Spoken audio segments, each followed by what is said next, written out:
This is the Marvel Legends Retro Spider-Man, Symbiote Spider-Man or Spider-Man in the black suit. Oh my goodness, one of my favorite all-time versions of Spider-Man. I actually even like this version more than the classic version. Arguably the most highly anticipated figure from this wave and probably the only figure that's going to be scalped, hoarded. Best of luck to everybody hunting this figure down. If you pre-ordered it, then good for you, but if you're like me who lives in Manila, it's very difficult to pre-order stuff unless you buy the case or they're priced significantly higher than the other figures in the wave. I actually picked this one up at a very expensive price. About 58 bucks. I know, I'm crazy, but I didn't want to take a chance. I made a mistake with the classic Spider-Man.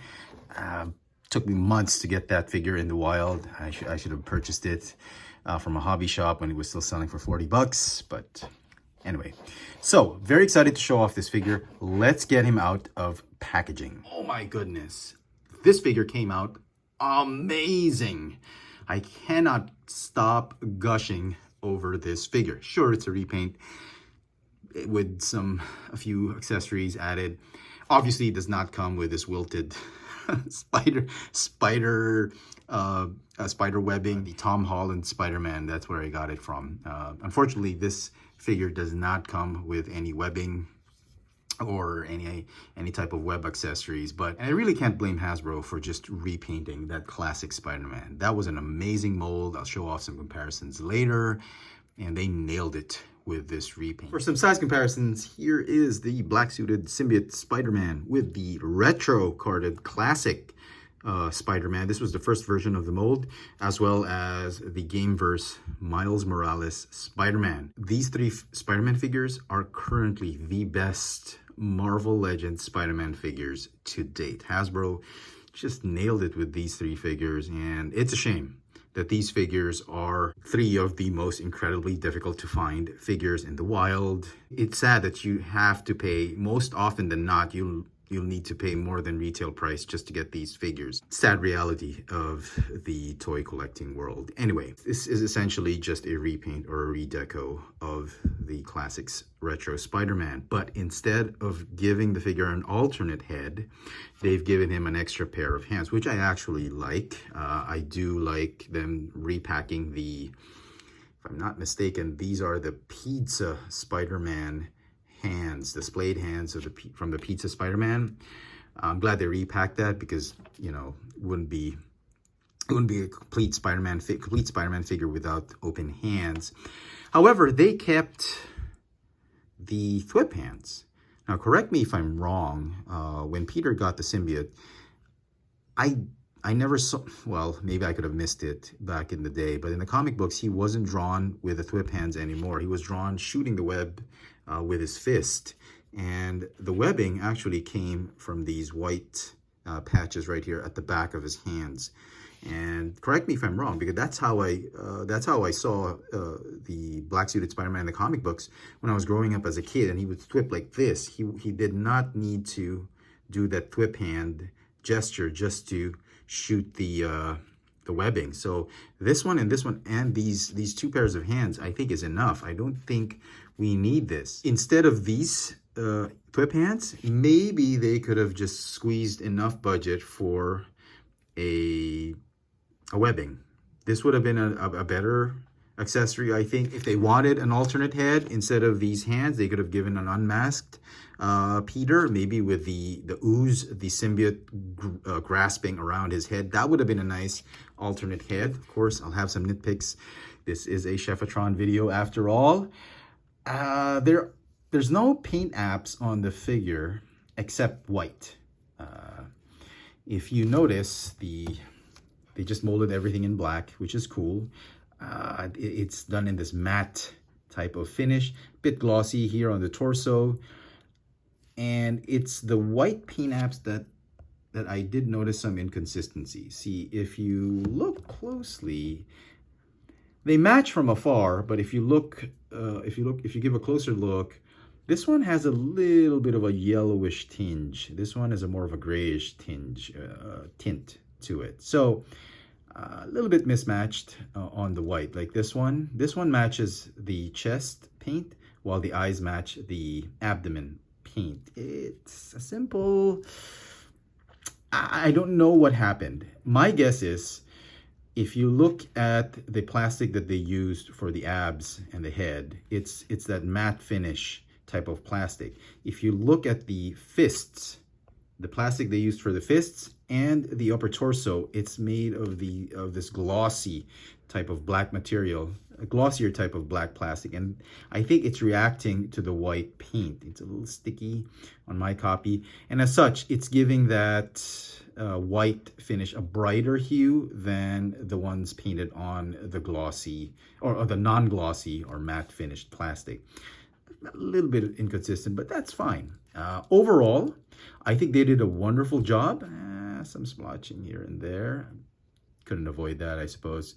But overall, the way they've done the white paint apps, near flawless. There's hardly any smudging, which I was afraid for this figure. I was actually afraid that was going to happen because Hasbro is notorious for botching up white paint apps on their figure. And I want to give credit where credit is due. They did a wonderful job with the details, except for this bit. It's fine. Overall, they did a wonderful job. Hardly any quality issues.